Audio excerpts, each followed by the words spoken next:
Next, Manon sang her big song, which is called an aria, the Gavotte.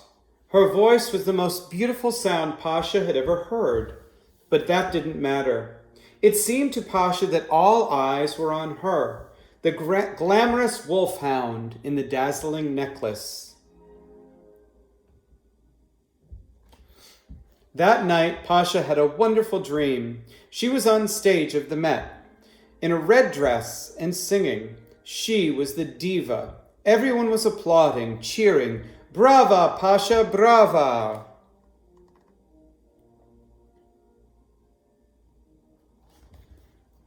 So if you like what you hear, and you're at an opera, you'll hear people yelling things like brava and bravo and throwing flowers onto the stage.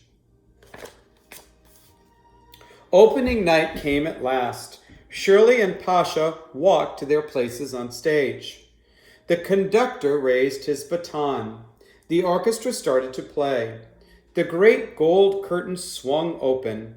The audience applauded, and Pasha was thrilled. Manon sang better than ever and much louder than at rehearsals. There was more applause, and people called "Brava!"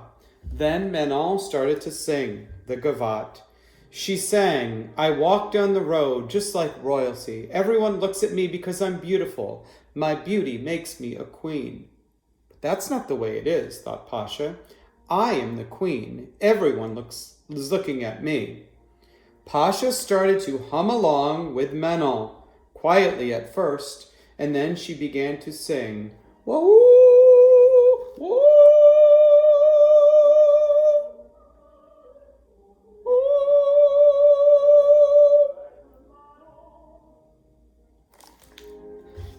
Vincenzo's taking a nap, so he's not singing right now.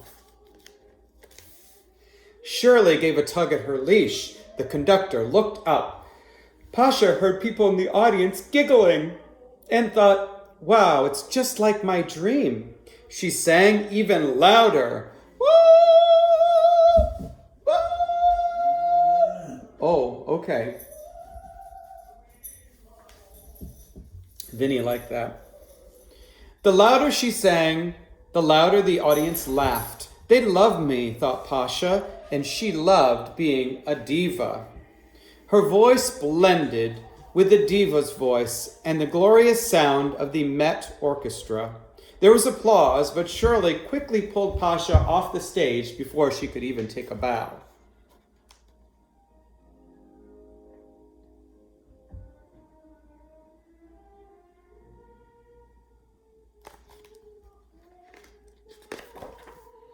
All the stagehands were laughing, and Shirley was giggling too, but she was upset with Pasha.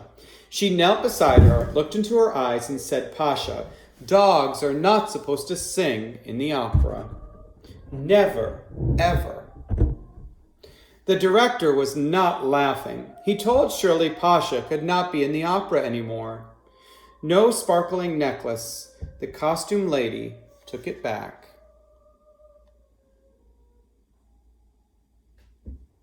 So in opera, they wear very fancy costumes.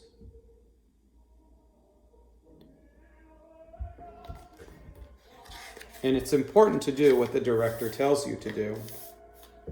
When Shirley took off her own costume, Pasha sat down in a dark corner. She had never been in trouble before. She was beautiful, and she was perfect. This was not supposed to happen. "Are you all right, Miss Pasha?" Pasha closed her eyes and turned away. "This is not a happy time for me," she said. "Please, I want to be alone." Sluggo looked at her in the corner. "I thought you sang beautifully, Miss Pasha." "No, please, go." Pasha opened one eye. "You think so?" "Honest, Miss Pasha, I thought your high notes were better than Manon's." "Spasibo," whispered Pasha with a slight smile. "What's that mean, Miss Pasha?" asked Sluggo. "It's Russian for thank you." "You're welcome," answered Sluggo. "That's English for any time."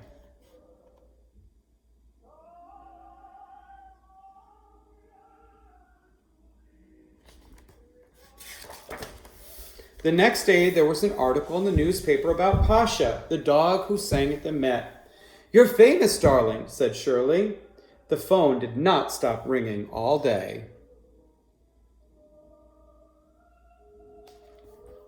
That weekend, all of Shirley's friends, including Sam and Sluggo, were invited to her apartment for a concert, with Shirley at the piano. Pasha sang Mozart, then she sang to music by the Russian composer Tchaikovsky. Everyone applauded politely. But when she sang the Gavotte from Manon, her big number, they all stood and cheered. "Brava, Pasha, brava!"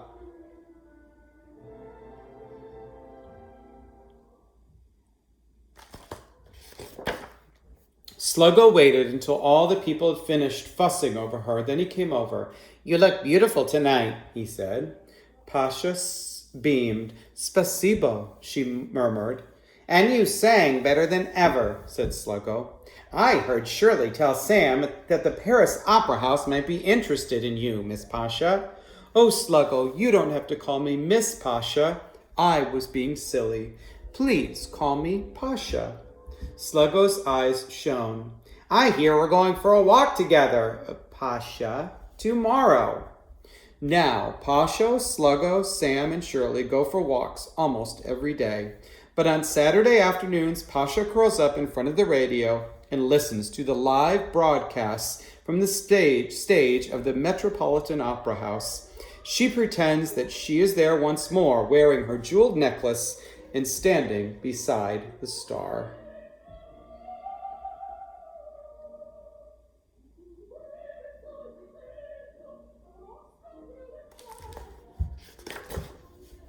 As she listens, she remembers what a beautiful voice Manon had for a human.